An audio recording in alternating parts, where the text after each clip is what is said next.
Hey guys, this is Marc Rzepczynski with Scott and Adam on the walk-off. So excited to be joined by former pitcher for the Toronto Blue Jays, a member of that 2011 St. Louis Cardinals World Series championship team, and 9-year MLB pro Marc Rzepczynski. Welcome to the walk-off, my man. Thanks so much for taking the time. Appreciate it, guys. Thanks for having me. How's your 2022 treating you so far? Where are you right now? Good. I'm actually in North Scottsdale. I moved out to Arizona a couple years ago, so I'm in North Scottsdale right now. I've been out here, this house for 2 years, in Arizona for 7 now. You a golfer? Trying to be. You're trying to be. The more you don't play, the more you need to find your time doing something else. So I'm trying to be, trying to golf. I'm not very good, but it's something to do out here, especially with the weather being nice. I know former Blue Jay teammate of yours and Canadian boy Scotty Richmond's out that way. Yeah, Scotty's probably about 45 minutes from me, so he's not too far. So I got to see him. I haven't seen him about a year. I saw him last year at the qualifier when he was with Team Canada. Yeah, very cool. So I got to see a couple of the former teammates. It was good. That was a good experience. Nice. Right on, man. And we actually will get into that a little bit there, just you playing on the national team and so on and so forth. But that's a little down the road here. I figured we'd start with, and we do actually have a bunch of listener questions for you too that we'll get to at the end. But a lot of Blue Jays fans brought up, and I was kind of surprised by it, your MLB debut, and that's why I figured we'd start there. Quite a few Jays fans remember the call-up. I know I do. The team's pitching staff was just kind of reeling with injuries early July 2009. What was it like being called up in those circumstances? Did it blindside you a little? Because I know you did pitch really well in that month of July. So just tell me about the experience that was July 2009. It was one of those experiences, especially since it was, my second full year. I mean, the year before I was an A-ball. I was in Lansing all year, and I got to start the year in Double-A. Just being 23 years old in Double-A at that point years ago was still pretty young. So just to be on that, I was very happy just to be in New Hampshire at the time, and then with the injuries happening and go up to Vegas, or go, I guess technically down to Vegas. I go, I get moved up to Vegas, and at that point we had Michael Barrett rehabbing. And, I was like a 10-year veteran guy, 23-year-old kid. I got thrown on twice. I'm like, at that same point going, I'm throwing to a 10-year veteran. And I didn't realize how close I was.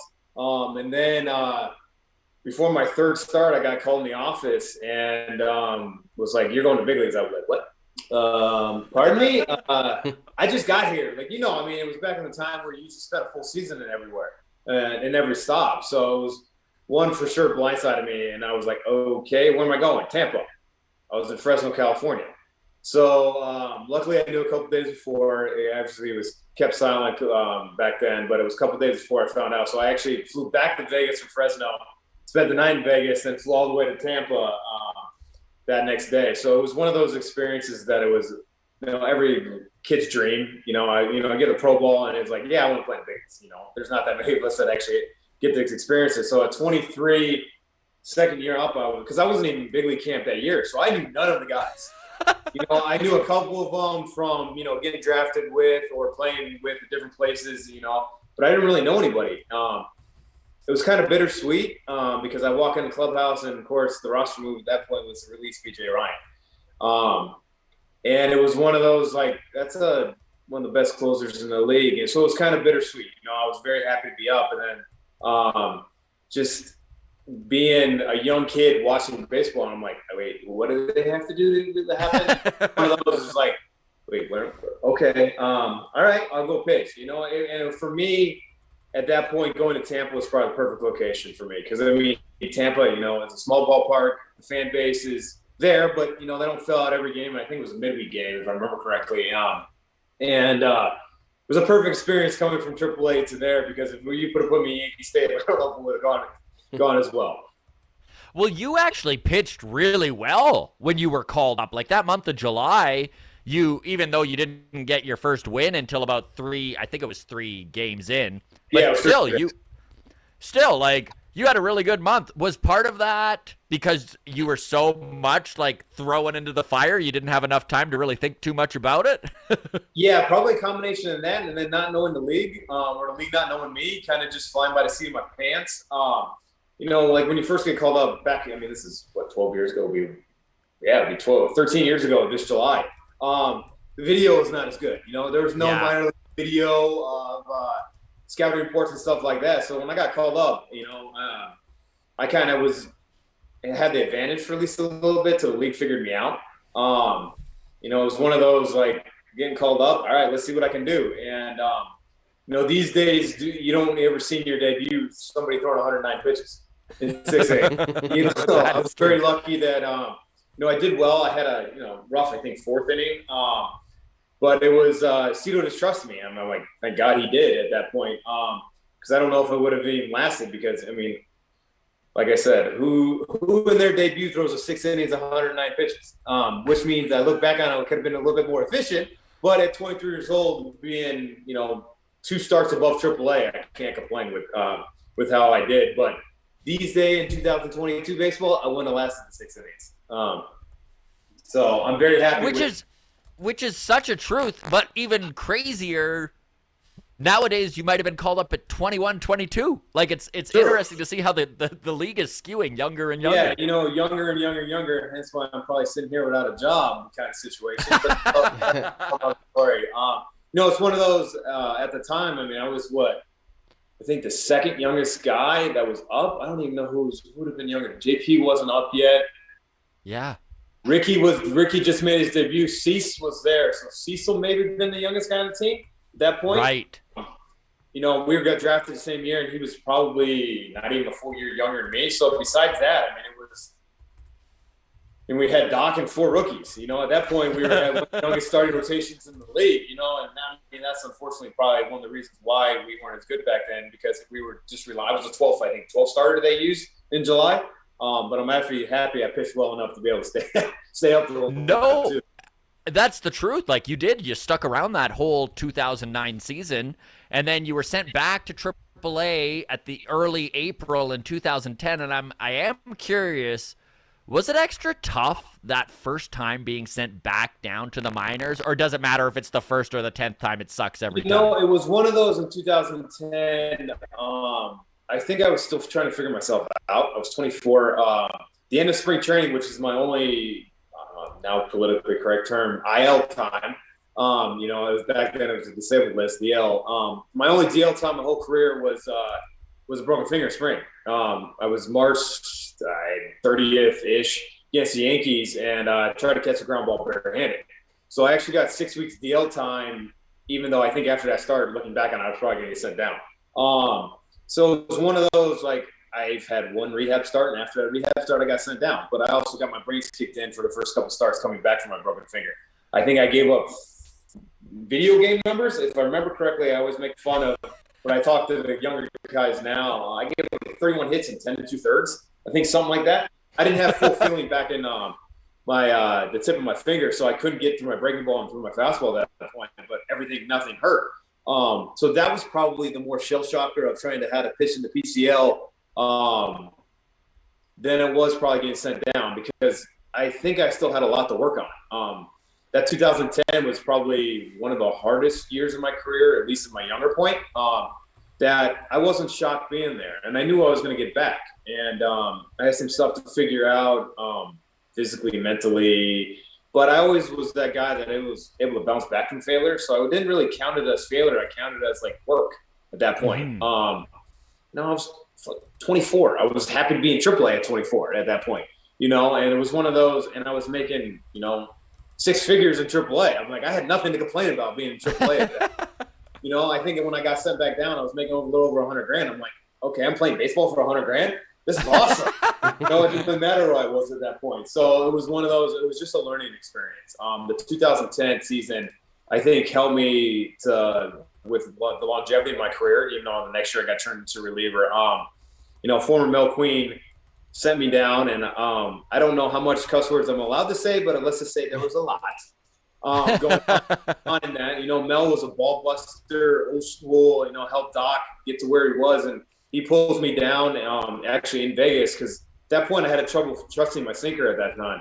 He goes, "Do you want to be a blah blah blah starter in big leagues?" And I said, "Yeah, of course I do. That's my goal to be a starter in big leagues. That's every kid when you're starting, was my dream." He's like, "Throw your blank sinker And sure enough, the son of a gun was right. Next outing, I think I pitched against Sacramento, and that was back when they had Chris Carter, Michael Taylor, and a couple other guys hitting for them. It was a big 3-4. Right. He's like, I'll bleep out the cuss word for you, but throw your sinker, and I threw 70. I always remember this. I threw 7 1/3, 1 run, threw like 103 pitches, and it was like 70 sinkers. And the son of a gun was right. It was a learning experience, and for that I always trusted God. I got to the big leagues because of my slider. I didn't get to the big leagues because of my fastball. If you look at my debut, right, I didn't throw many fastballs for strikes. It was a lot of swing and miss sliders. I got a couple fastballs and that stuff, but I pitched off my slider, not off my fastball. So that was my learning experience there. So it was like going back was probably one of the best things for me because obviously the next year I got turned to reliever. But it was just a big learning experience. So I was 24, happy as could be, and then obviously getting called back up at the end of the year. My last big league start, I go 7 innings, no earned runs. So yeah.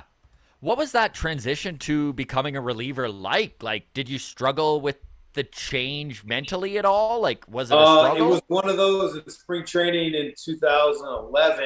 I was fighting for the fourth or fifth spot with like Drebeck and those guys. And it was literally, they come to, when you get called in the opposite spring training, it's never usually a good thing. And at that time, it was Bruce Walton, a.k.a. Pappy. Pappy calls me in, he goes, come here. And I'm like, head down, going, crap, I'm going back to Vegas. He goes, it's not a bad thing. I'm like, well, getting turned to reliever. As soon as he said that, I was like, I knew I'm getting turned to reliever. The talk was the year before of potentially doing that. And I relieved a lot in college. So obviously relieving in the big leagues is different. But I had some relieving experience, not that far removed, because at that point it was like 3 years that I was in college at that point. So it was one of those, like, I knew it was potentially going to happen, and it was like, well, do you want to be a starter in Vegas, or do you want to make the opening day roster as a reliever? At 25, that's a no-brainer. I never made an opening day roster, and they, going out there, I had 2 weeks left to get ready. I pitched, day off pitch for like 2 weeks, and I was like, I only got to pitch an inning. This is easy, kind of situation. I don't have to face the Yankees lineup or Red Sox lineup 3 times. Sure, I'll pitch an inning. And then, the hardest probably thing in the transition was pitching back-to-back days. That was the big transition. But the first time pitching back-to-back days was in the big leagues. I had a very good older staff of bullpen mates that year. We had Roush, Camp, Frazier, Dotel, Francisco, Casey, Jansen. I think at that point I was me, and I think there was another lefty, Percy, and Luis Perez that floated with me a little bit that year until I got traded. But it was literally me at, what did I have, a year and a half at that point, and then Casey Jansen at almost 6. So I had a core group, and they took me under their wing because obviously I respected those guys so much. I mean, combined, they probably had 3,000 games pitched or whatever it happened to be. So just learning from those guys was probably the best learning experience. And then obviously the year before, I think in 2010, I was in a weekend in the pen in between the All-Star break, and my first big league relief appearance was coming in there in the 8th inning against the Red Sox.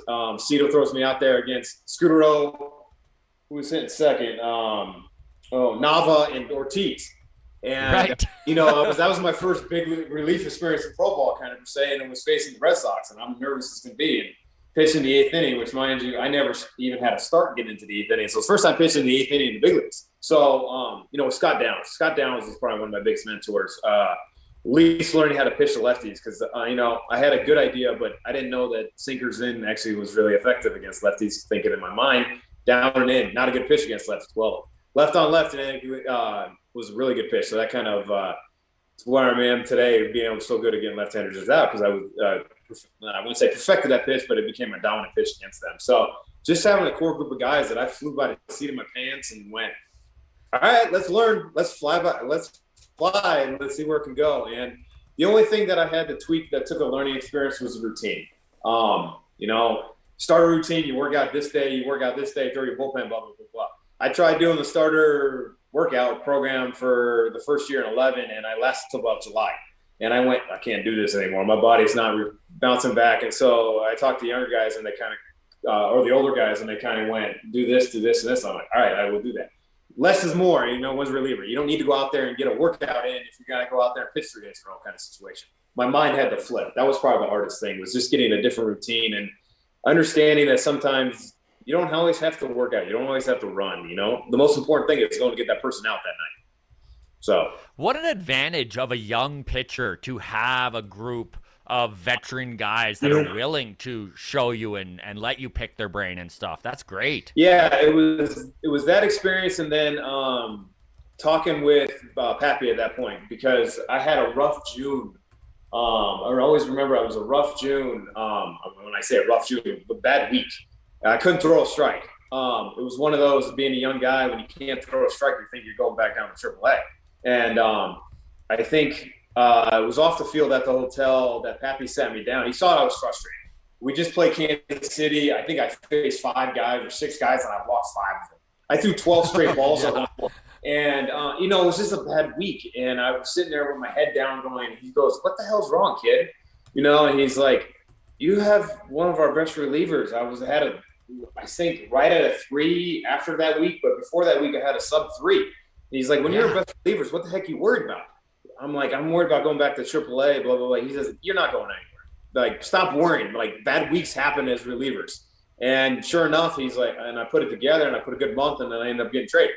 Those kind of situations, when I look back on it, was what helped me, to 1, to get traded, and 2, to, keep that mindset of, so what? Go out there the next day and probably going to face the same guy, especially being later in my career when I turned left on left. It was like, you're probably going to face the same guy the next day. If you worry about the day before, you ain't going to get that guy out. And so that kind of mindset, having that group in 11 is probably what helped me have success for as long as I did. So you touched on it, and let's talk about July 27th, 2011, right? Because after being drafted by and spending 4 years in the Blue Jays organization and developing relationships and being mentored, you're traded to the St. Louis Cardinals. First time that you had been traded in the big leagues.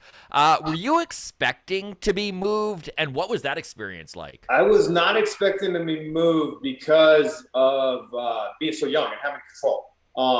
It's first year relieving, and at that point, I had really good numbers. I had a really good numbers before I got traded, and the rumor, everybody, I don't even know if trade rumors was around back then, but the rumor, I think they were at that point, but trade rumors per se, that I wasn't going anywhere. They were going to have to get a lot, give me up, because I was at that point still had 4 years of control, and so.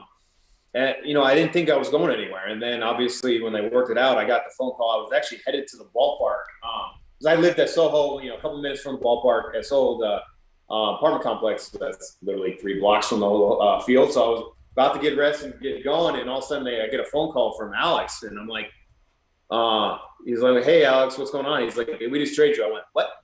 Kind of situation. I was like, I was shocked because, I didn't think I was going anywhere. I thought I was going to be a Blue Jay for life. And then looking back on it, I realized that being a left-hander reliever, you get traded all the time. It was one of those things that I was just shocked, and I didn't know, a Cardinal organization going from Toronto, great baseball organization, to St. Louis, that I literally got off the plane and, I go out to dinner the first night with Corey, and people know who you are right away. I was like, oh, wow, this is different. So the Cardinal organization, going to Cardinal organization was probably the right place for me, and having an older veteran group there, I was just more shocked by anything else. And then walking out there, and I literally go 2 innings in my debut, and I'm like, okay, and throwing a Yadier Molina. Not that we didn't have good catchers in Toronto. We had Brajas. You do not need to explain that. Yes. Really good catchers, all-star catchers, to the Hall of Fame catcher. And the first day I got out there, I wasn't even supposed to throw to Yadi. Tony Cruz was catching with our backup, and I pitching against Houston just to get my feet wet, throwing 2 innings. And Cruz actually ends up getting a foul ball and gets pulled. And it was Yadi's day off. All of a sudden, I'm throwing to Yadi, and my second man, I'm going, this is a little different. It's like just going to a guy that, looking back on it now, is top 3 best catchers. We can go debating for the best catchers all the time. Best catcher that I, at least credential-wise, that I ever threw to. Yadi is by far one of the best all around for a young kid. You can take every thought process out of it that I never had to do, because as a starter, you have this mindset, game plan, and everything else. Yadi takes it all away. Hence why all Cardinal pitchers, when they go there and they're young, have success right away, because Right. He just knows the league so well that I just went, oh my God, I'm throwing Yadier Molina at that point. And mind you, he's only like 2 years old, 3 years older than me. But it was still at that point, you know, it was a Hall of Fame catcher. So it was like, and then having Tony La Russa as my manager, I'm like, oh my, whenever I walk into, I would go Pujols playing first. Lance Berkman's in the outfield. Not that we didn't have these big name guys in Toronto at that point, but you know, these are Hall of Fame credential players and that are going to be Hall of Fame players at that point, even at their career. So walking into that clubhouse especially with the historic part of the Cardinals was, you know, it was definitely different from walking in Toronto because, you know, Toronto's different fan based.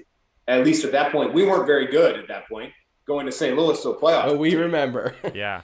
Yeah, you know, unfortunately, I was there not during the good times, you know, as they are now turning into playoff teams and everything else. So it was like just seeing that transition was almost eye-opening, but realizing it was like, oh my God, this is a little bit different, you know, going from, I don't want to say we average maybe 15,000 fans, 20,000 fans a game to a packed house on a Monday afternoon, you know, or Tuesday day, Wednesday day game. We're getting 45,000 people. It was just different walking into that ballpark and realizing how much St. Louis loves their baseball. So it was just a whole transition phase for me. But, you know, when you get traded, you got to pick up and move. And luckily I had no family at that point. I think I had a girlfriend at that point, but yeah, you know, it was just me moving, picking up all my stuff and all I do was shit, get my apartment ready and move on. So I'm sure after the shock and the dust and everything settles, going to a team that then won the World Series helped a little bit, I'm sure. I mean, not many guys get a chance to even win a ring, let alone to pitch in games that matter as much as some of the games that you were called on to pitch. That had to have been a wild 6 months of your life. 100%. It went from, you know, going home September to pitching in October to like, well, first of all, realizing with the Cardinals that we almost didn't make it. You know, that was a whole, you know, as of seasons that I got to be a part of that I've seen recently, historic because of how much we came back by.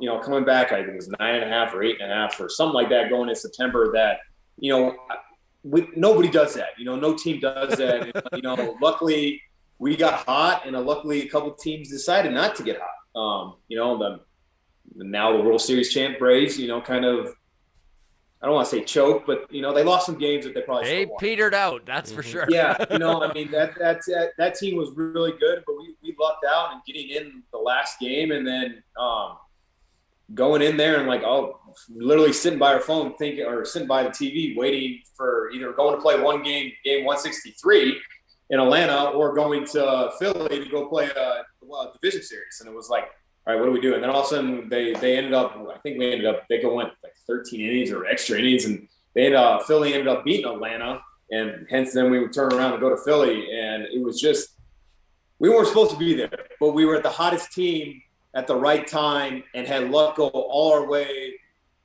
the whole series, but God, the whole playoffs for the most part. It was a wild year, man. Like that was a crazy playoffs. Yeah, and the best part about it is we won because nobody realized that I coughed up Game 5. I gave up the base clearing double, which could almost win it. You know, it was a transition point. It was Game 5, and it gave them the series lead. But luckily, we came back in Game 1, 6 and 7, so nobody remembers that I gave up the game clearing double. No, it would have been different. Hence, if we would have lost Game 6. And I know, Mark, you touched on it a little bit there, but I am curious how unique the Cardinal way is. Like, as a diehard Blue Jays fan, I've always kind of wondered, you know, like, and I know players, you know, like people are pretty positive about the Blue Jays organization, but when it comes to the Cardinals, like I know we had their first base coach, Stubby Clapp, Canadian pride and joy, right? He came on a couple months ago and he's like, yeah, it's a special organization. So tell me what your experience was with the Cardinal way. 100% it's a special organization. Just from one historical factor of like you walking in there, and I walked in there and got to see Rain Shum, I can never say his last name, Candice or something like that. Got to see Hall of Fame players that are still coming around and hanging around there. And I mean, and the Blue Jay organization wasn't, you know, I mean, we're going 100 years at this point. Blue Jay was 35 years old, or probably 35 years old, 40 years old at this point. So just seeing the, you know, the faces and they all come back, and then just to see the city and how they love baseball, and then walking in the clubhouse and being like, it's business time. You know, like it's one of those organizations that you won't understand. Like, it got the historical factor with the Cubs, the Yankees, the Dodgers. It's just walking in there and then seeing how they go about their day-to-day business is wondering why they won 11 championships now and been to way more than that. Just seeing the historical background, it was different from what I was experiencing, especially as a young kid, that I don't think I've had another experience since. Have I been plenty in other places? Yes. But the Cardinal way is a little different to the fact that it's like they expect to win. There's a lot of teams, they don't handle losing seasons very well. They expect to make the postseasons every year. It's like the Yankees of the National League, like the Dodgers. They're going to postseason every year, no matter what they're not. And I was actually just back this past year for our 10-year anniversary, which I can't believe it was 10 years. It was part of their 17-game winning streak. Like, they should have been in the playoffs this year. They were one run away from beating the Dodgers in the wild card game. So it's just one of those things. It's like, you never expect you got to show up every day, be willing to play. You got to be ready to win. And just the way their mindset is completely different from most organizations. What a great experience to have at 24, 25. Yes. Kind of set that, groundwork for the rest of your major league career. Yeah. And then, unfortunately, I fizzled out toward my Cardinal career, which I ended up going to another, historical, I can't say Cleveland Indians, now the Cleveland Guardians. I'm not ever going to get over that. Just calling them the Guardians now. But that's kind of, like those experiences, those couple years, I couldn't ask for anything more, because it was probably what prolonged my career for as long as I did. Because, at that point, getting traded the second time from the Cardinals, now I've been used to it. And then getting traded, more times after that? I've been traded 5 times, I think, if I look back on it. Getting traded 5 times. So it just made it easier, too, as I got older. Like, that I didn't want to leave Toronto, but for a blessing for my career, I got the ring, and something that, everybody's baseball player at least strives for. I'm curious, because there's so few, I don't know what the right word is, I guess generational talents out there, and you actually got to play with a guy who, let's face it, when he retires, is going to be a first ballot Hall of Famer in Albert Pujols. What was that experience like, to be on a team, especially considering what's so iconic about that 2011 World Series is that he was going to be a free agent, and everyone knew he was leaving. It felt like the St. Louis fans were like, we've got to do this for Albert, and then it all happened. What was that like, to be a part of it? It was an unbelievable experience for him and Tony, before the first time he retired, that, I didn't think Tony was going to come back, and whether or not, he's playing for the coach and manager for the White Sox now. But having those guys in the clubhouse is just almost makes it easier for a younger kid, is because you watch what they do, their preparation, their mindset. They have a bad day. Usually you wouldn't see talk to Albert if he had a bad day after the game. But, before the game the next day, Albert, it didn't matter. They're going out there because they know they can produce. They're going to have bad days. Right. That clubhouse had so many older guys mixed in with younger guys that it just, you look back on it, was a perfect team chemistry. We had Lance Berkman, Chris Carpenter, Matt Holliday, Albert, Yachty, and then mix in me, Dave Freese, Alan Craig, John Jay, Jason Mont. Back then we were all young, and so it was like the best group of old guys mixed with young guys, that we kept the older guys loose, and they helped us prepare. And it was just one of those corporate things that we were just able to get hot at the right time. And it was a learning experience that I'll never forget. And then, after Albert leaves, it was a little bit different of a locker room. Obviously Tony's a ball buster manager at that point. He's old school. That's how I look at it. He's an old school manager and then, stuff kind of changed the next year because it was Albert, new regime coming in for the most part. It was just different. We had a pitching coach, Dave Duncan, that ended up leaving with Tony. He's a Hall of Fame pitching coach in my book. He knew the game better than most people. And him and Tony were like this for so many years, that it was just being in the right place at the right time. As a young kid, I couldn't ask for anything more. I am curious, like, because your career kind of shifted a little bit Yes. here. You hit a point, you hit a point where you were considered a lefty specialist, Yes. and this is kind of a two-part question here. Okay. Number one, what is the psychology like behind coming out to face one guy? Right? Because I mean, there isn't really much more of a do or die type of situation that you Yes. could be put in. And then, second part of the question, thoughts on the three batter rule?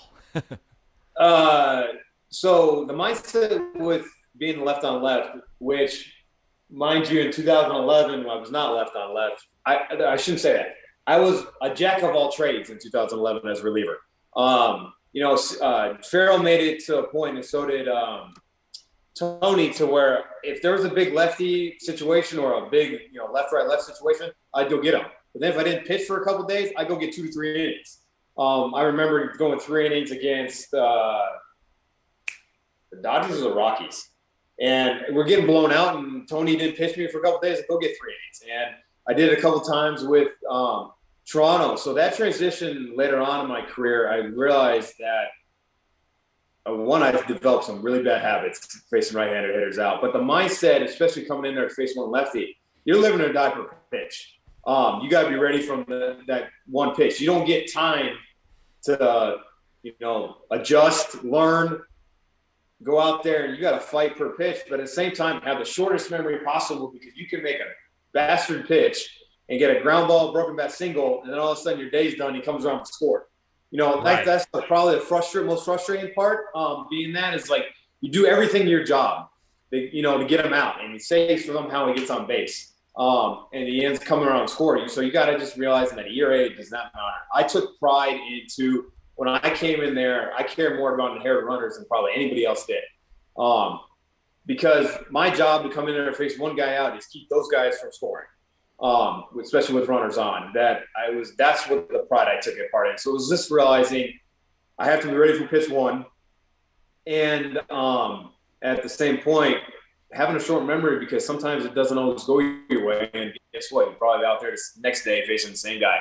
So it made it to where strategy-wise, it probably made it easy for the most part. But then toward the end of my career, I think it mentally messed me up, because I fell too much. I always knew I had good enough stuff to get right-handed hitters out. Whether or not that's the reason I'm sitting here today because of all that, whatever. I'm not going to worry about the past. That for left-hand hitters, for me, that was my pride. But it unfortunately developed some bad habits to me. When I would get to later in part of my career, when I would go out there and face a righty, I tried too hard, if that makes any sense. Like, I put the pressure on it that I need to get him out. Like, yes, the podium batting average was high and the OPS was high and all that stuff, but when you only face one righty a week, guess what? If you give up a hit, especially if it's an extra base hit, it takes another 5 batters to get that down. And it could be another month before I get that down. So those are the part where the internal moments I look back on, I'm like, I just need to be more aggressive. And if I would have been more aggressive against the righties, I could have been a full-in guy. Let's be honest. My first year relieving, I was that. I think I threw in 70 games with 60-plus innings, which was basically a full-time reliever. And I never got to that again. And I think my mindset just changed because I put too much pressure on getting the right-handed hitters out. I'm like, I can get out of bed and get any left-handed hitter out. Was my mindset. But I put so much pressure getting the right-handed hitters out that I ended up falling behind and falling into bad habits. And, when you're big league hitters, when you face big league hitters, let alone pro hitters in general, when you become prototypical of what you do with your stuff, you become predictable. And that was my biggest drawback, that I became too predictable. I couldn't throw into righties anymore. And the walk rate went up, the hit rate went up, the home run rate went up, where I was only facing lefties. So that's the learning part of my career. The second part with the 3-batter minimum, in 2019, I was a little upset when I heard it was coming up, because I knew in 2020 it was going to go into effect. That I was like, well, you're costing people like me jobs. Yeah. And, there's no more left-on-left pitch until you're 42. Like, I love Randy Choke to death, Javier Lopez. Do I think they could still pitch in the big leagues and get anybody out? Yes. But are they going to give opportunities to their early 40s? They're less, unfortunately. Mm-hmm. I'm still part of the game, so I got to, speak a little bit correct that saying that it did cost some people jobs at that point. Yeah. No, there was no more throwing 83 miles an hour and coming in there and facing one guy and getting out. So at that point in 2019, I was a little upset with it because I thought it was going to cost me jobs, which probably one of the reasons why I'm sitting here today instead of, having a job, because I would have gotten at least minor league fights till at some point. Do I think it's helping the game? Yes, looking back on it, because the work I've done, whether or not anybody's seen it and everybody's thinking, because I'm still throwing and I haven't officially retired and blah, blah, blah, blah, blah, blah. It's developed me into realizing that the games need to change a little bit. Because coming in there to face one hitter, it's almost like coming in there and have the punter pit or the field goal kicker only come in there with a game like in the fourth quarter with like not game on the line, but with 5 minutes left, and that's the only action he's going to see all day. And it also made it to where managers, had the strategies change on that part with the managers because it's coming in there, but it's also improved the game, I think, and it's trying to speed up the game. But it's helped me develop to get back to doing stuff that I did 10, 15 years ago. Like I go in there now, I don't care if he's left.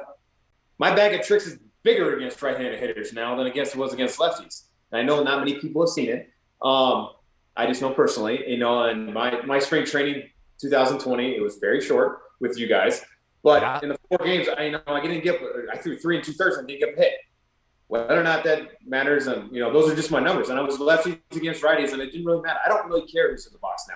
Back when I was in the big leagues, I cared because if you would have brought me in there, which actually Seattle did, was come in there in a 1-run game to face who was your biggest power hitter a couple years ago, Batista, in a 1-run game in the 8th inning.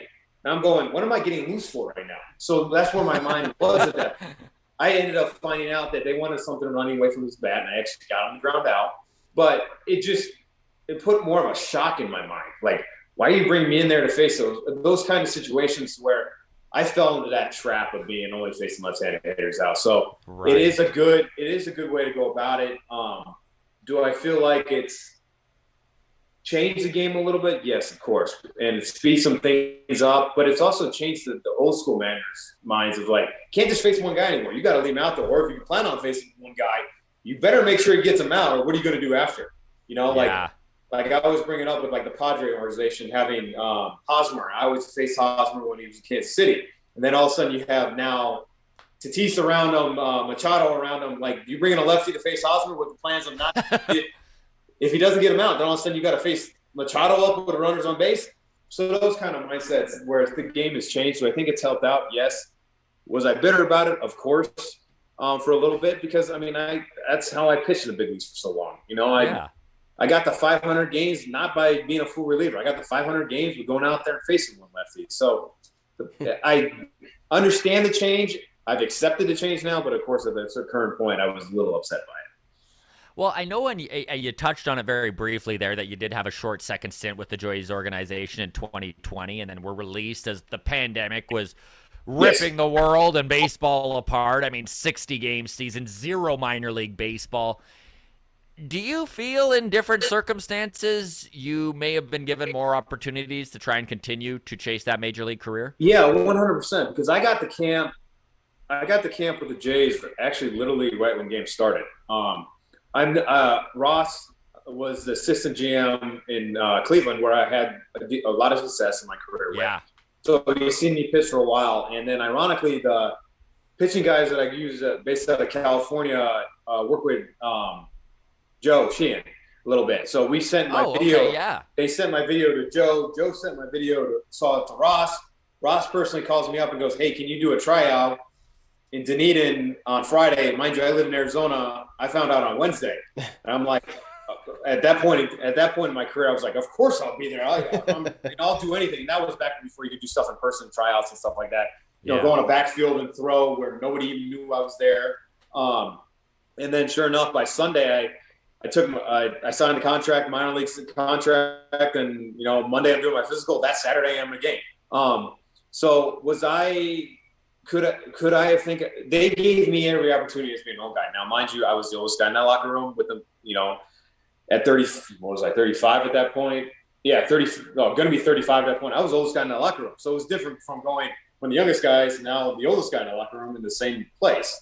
Being in Toronto again and getting that opportunity, I think I could have probably potentially, pushed for a roster spot or potentially pushed to be at some point up in the year 100%. No, I got a chance. It was only 4 games. I was starting to figure some things out, but I didn't give up a hit or a run. I got one walk and one strikeout and one error. And I couldn't find my breaking ball because I was literally thrown into the fire a week after, being hauled to next week being in games. So I was still building up in spring training. Do I think in my mindset that I could have pushed for a roster spot? 100%. And then, unfortunately, when everything I literally pitched the day we got shut down. And I had a 9-pitch inning in Bradenton, Florida against the Pirates. 1, 2, 3. And all of a sudden I'm like, we'll start up this again soon. And then before you know it, I unfortunately didn't come back. But looking back on it, I understand why I wasn't part of the 60 guys because let's be honest, you want your prospects there and you want your guys that are sure going to be on the team. And as being an older guy, I have there's no teams have no control of me. If really you release me, I'm gone kind of situation. Yeah. It's one of those I look back on it, like that's probably when I wasn't part of the 60 guys, if you want to say, or whatever. But do I firmly believe that I could have been potentially helped the team win that year? 100%. Because what I have worked off this, out of sight, out of mind, nobody's seen them. I've cleaned up a lot of my so-called mechanics side, and I'm older now, which I'm smarter than, realizing that the older you get around this game, you start to learn a lot more. And that I fixed a lot of things. And so if I could have given the opportunity to continue pitching through a normal spring training, if I had to go to AAA, go to Buffalo for a little bit, do I firmly believe I would have been up in 2020 with the Jays? 100%.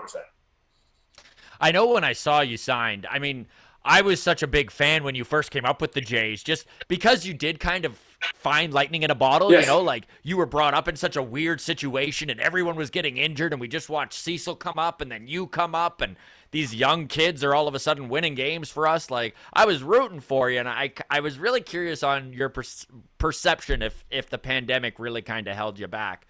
But yeah, unfortunately, it was one of those I got held back. And then as being a veteran, so the rules were if you weren't part of the 60 guys and were a veteran, when opening day started, you were able to take your release. And I did. And I was going to be 35 years old. I'm not going to – the conversation I had with Ross, can you stay ready in case something happens? And I was staying ready the whole time. But as a veteran guy with, that I'm not going to want to be just in case. I have an ego part of me, and I love Ross to death, and I would do anything for him if he came calling. But at 35 years old, I was like, you know what? I need to seek another opportunity if there was one. Obviously, there wasn't because nobody was signing for a pandemic. You were sticking with your 60 guys. But obviously, I didn't know at that point. So I was just, it was one of those. It was a great opportunity. Great to be back. Great to see the few guys that are still left, or I wouldn't say player-wise, but staff-wise. It was great to see those guys. I got Pete at that time. Was the rehab coordinator, and now I got to see him again 10 years or 12 years later, or 10 years later at that point. And just to see all those faces, and it was good to be back. And I was like, this is fun. It was very short-lived, unfortunately, but it was a good month, a good experience just to be in like, damn, this is where I came up. Now I'm back, and, of course, I haven't signed with another team, so it could be the last jersey I put on too. So yeah. I know we touched on it right off the very top of this. You were added to Team USA's roster last year, and I know we did have your former Blue Jays teammate, Scotty Richmond, on the show, Canadian national team, and he mentioned how exhilarating and rewarding playing for your country is, and that it was really different to him anyways than playing affiliate baseball. What was your experience like? It was amazing. It was, I didn't even know if I was going to make the team. I went to Florida. They had like a minor league or a free agent camp in Port St. Lucie for a couple of weeks with, now mind you, I'm going to even bring like Matt Kemp, Edwin Jackson, Todd Frazier, David Robertson, me, who else was there? Wieters was there. So it was just like, these are all guys that I've played with the last, better part of 10 years that we're all getting together going, God, we got old quick. But it was, it was one of those, like, I didn't pitch in a game actual game for a year.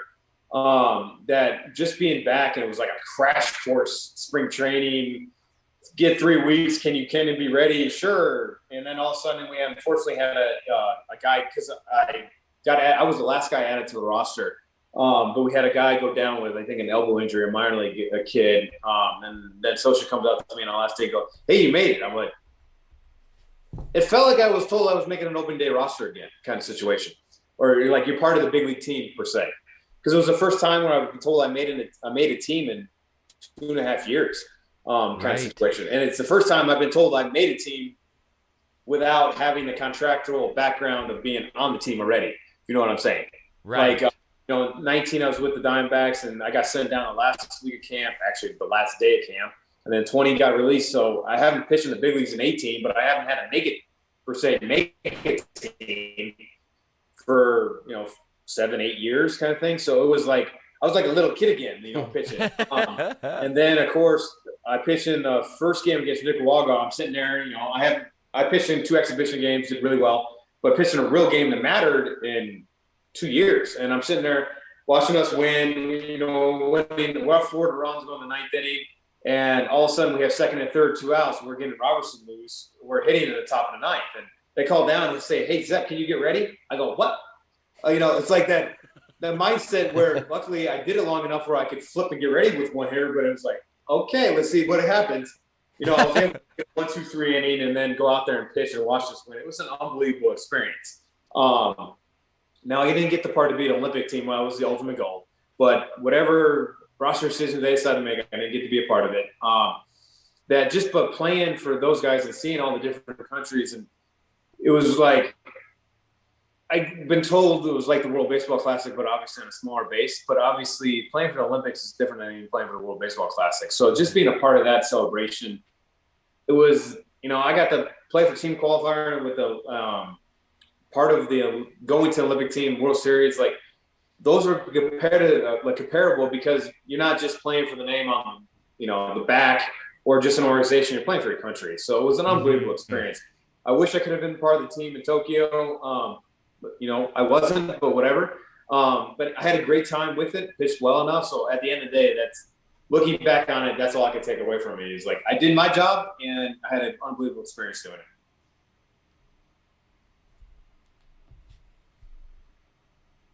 it. So are you officially retired or have we not heard the last of Marc Rzepczynski? That is my wife likes to call it the $1 million question. It's one of those where I have not officially ever. I don't think I ever will want to be those guys that officially hang him up. I'm not a big social media guy. I don't really make posts whatsoever. My wife probably thinks I should make a lot more, but at least about our life. That I don't have an off switch when it comes to baseball. I've stayed in the game. I'm still throwing bullpens. Nobody knew. I went last week to go pitch my alumni game at UC Riverside. 3 days ago, or what was today? Saturday last week. That I'm still pitching. It's one of those, like, I never broke. You understand what I mean? I never had surgery. I've never had a catastrophic enough injury where I couldn't take the ball. Probably at times I shouldn't have taken the ball. It's one of those that everything still feels good. I'm 36, but I didn't throw that many bullets in the big leagues, let alone the last 2 years. I think my last full season in big leagues, I threw 500 plus pitches with the Mariners. Yeah. 5 starts for some guys, kind of situation. To where, like, I still feel really good. The problem is, as I've gotten older, some of the velo has dropped. And when I say velo has dropped, I'm throwing just as hard as I was when I was first called up. But the velo game has changed. Good way to look at it. I was with the Jays, the last game I officially pitched in organization baseball was 1992. And right now, for some reason, teams are saying I need to be 90-91 in a bullpen. And as a veteran, as an old guy, I'm going, what? You want me to be 90-91 in a bullpen in January? That didn't exist back then. There was guys got through their first real bullpens usually when they got to spring training. I remember talking to Scott Downs, he's I was I always asked him, did you just throw off the mound? Nope. My first bullpen's coming up. I was like, that's how some of the guys did it. And they were ready. They used spring training to be ready. Now people are using spring training as to a buffer zone because they're already coming in to be almost be game ready. Yeah. So for me, velocity is what I've been told is hindering some of my ability to get a job. And obviously the mindset of, well, you haven't played in a couple of years. You were a left-on-left guy that no longer exists. I have to change some people's minds. But the analytical numbers from the Rapsodo and all that stuff, my movement's better than what it was 10 years ago because nobody knows it. And the other day, I think I threw a live batting practice inside where I train and also coach now, help out the kids. I was 88, 89. So if you're telling me I'm 1 mile an hour away from technically you're getting a job, It's frustrating, but I've come to the point now where my biggest fear has been accomplished, which nobody knows this, but was watching a full big league season and being able how I would handle being at home. So I was able to do that this past year for the most part, being at home for the full season. So I am not officially retired. Am I still trying? Yes, but at the same time, if I get a job, great. If I don't, I'll move on with the next part of my life. I'm not stressing like I have in the past. So it's like probably the best way to go about it because I don't have a care in the world kind of situation. But, I'll see what happens. Really good to hear that, man. That's great. Mm-hmm. Honestly, Marc, thank you so very much for sitting down and taking the time to chat ball with us. Really enjoyed this. Do you have a few more minutes? We've got some listener questions to quickly. Yeah, awesome. Okay, so for our first listener question here is from SCTI from our walk-off Discord. Of course, everyone has handles these days, right? Yeah, so of course. That's his social media handle. So SCTI asks, what is the most absurd pronunciation you've ever heard your name over a PA system? Over a PA system? Oh, man. That's a good question because I usually don't hear my name announced. It's usually at home that they know my name or I'm playing music or when I'm, walking in from the bullpen and stuff like that. I'm so locked in that I don't hear now pitching, blah, blah, blah, blah, blah. Right. Oh, man, that's a good question.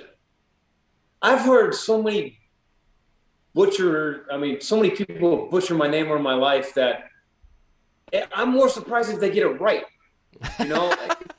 It's probably the minor league side was probably the worst that I ever heard.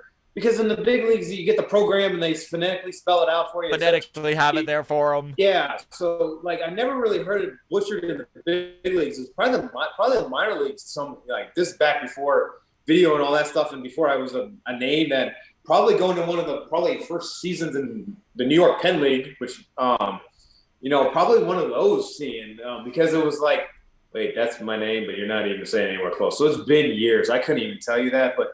Big league stadiums, everybody, if you get the name wrong in the big leagues as the PA, that's a problem, especially to a guy. So probably was the minor league season was probably the worst I heard of it, but I couldn't tell you exactly what it is.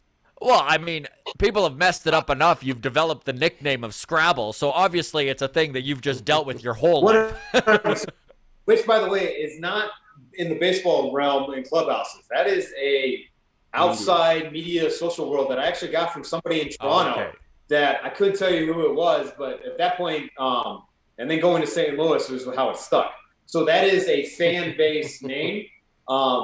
Nickname. Awesome. My clubhouse name is Zach, obviously. That's nice and easy. Of course. It's nice and easy. But I've heard so many damn different things that it doesn't really matter. If you get it right, I'm more surprised if you get it than if you get it wrong.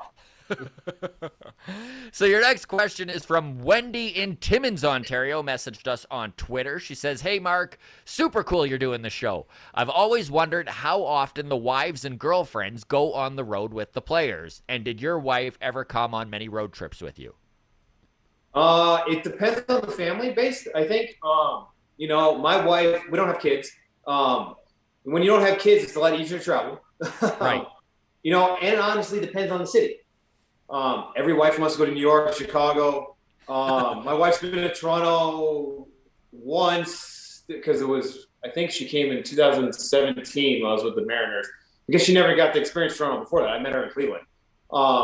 It just depends on the city, how you are as a family. But do they come along? Of course, especially to the nice cities because they want to do their nice dinners, do their shopping, and see those kind of cities. More times than not, I think my wife is one of my biggest regrets. She didn't see me probably pitch as much as she wanted to because it's not like it's easy getting from New York to get the Yankee Stadium for a game. She came sometimes and stuff like that. And also depends on the team rules. Some team rules, if you weren't a wife, you weren't allowed on the bus coming back home. Right. Now the game is more family oriented where there's a team bus. Well, now, especially with COVID, there's so many buses that it probably didn't really matter. But back in the day, there was a team bus and so many different buses that some teams had different things, like you had to be married, no kids, it was like stuff like that. Wives all the time came, and some teams let the wife slide back if you were going to the home city with them. So all those rules probably depend on the organizations and stuff like that, but definitely wives do come. It's a blessing because, they get to see the different cities. They get to go explore their cities when we're playing. And then they get to know more about the cities than we actually do. So it just depends on the city where you're at. Like being in Seattle, it's really far to go to the East Coast. But if you're in the middle of the country, when I was with Cleveland, my wife would jump around all the time because everything was a couple-hour flight. So it's Right. just depending on all that. But yes, they do come. And obviously, having no kids made it a lot easier. You're traveling with three. Imagine having 3 kids and doing the traveling. The wives usually will wait till the husband gets home. Yeah. It's like playoffs only at that time, hon. Yes, yeah, 100%. Because it makes it to where it's one really expensive. Two, it's really I give wives so much credit that have kids and try doing flying because I couldn't imagine trying to fly cross country when you're literally the dad, the mom, the nanny, and everything else. You know, you got to do everything on your own, let alone travel through normal flying, not charter flights like we get. Normal flying through 3 kids. No, thank you. All right, so your final question, and this is actually a pretty cool one, comes from Malik in Vancouver. He messaged us and said, Mark, I was actually at the game you got your first win. Curious, do you have the ball from your last out, or is that just something they do for hitters' accomplishments? So usually what happens is we usually get our first strikeout. Well, now it's the first ball that you throw in a big league game. Back then it wasn't. It was your first strikeout. Yes, I have that ball. It is. I moved into this house. It will be eventually framed up and everything else. I have it in my closet right now. Actually, no, it's actually in my storage unit because I have all my J stuff. When you're with so many different teams, the amount of baseball collection stuff it's unbelievable. So it's actually in my storage unit with all my Toronto stuff next to my Cardinal stuff and all that stuff. It's because if I tried to put all my stuff that baseball oriented in my house, I have a second car garage that would completely be filled with stuff. So I have a storage unit with stuff. The only thing I do keep close at home, is the most recent stuff. Like obviously the most 100% is one of the most valuable things, but monetary value wise, nobody cares about Marc Rzepczynski's first big league strikeout for the most part, except for me and my parents. Yeah. And my family and stuff like that. So that is put in the storage unit. The stuff I keep at home is like my World Series ring and stuff like that. I don't let that out of sight usually. So yeah. I do have my first big league strikeout, but not my first big league ball. And I don't even know what was against BJ. I think my first big league ball probably either bounced because I probably bounced the slider or it was a foul ball. So honestly, Mark, it was such a pleasure to sit down and chat some baseball with you, my man. Thank you so much for your time. We really appreciate it. Thank you. It was a pleasure, guys.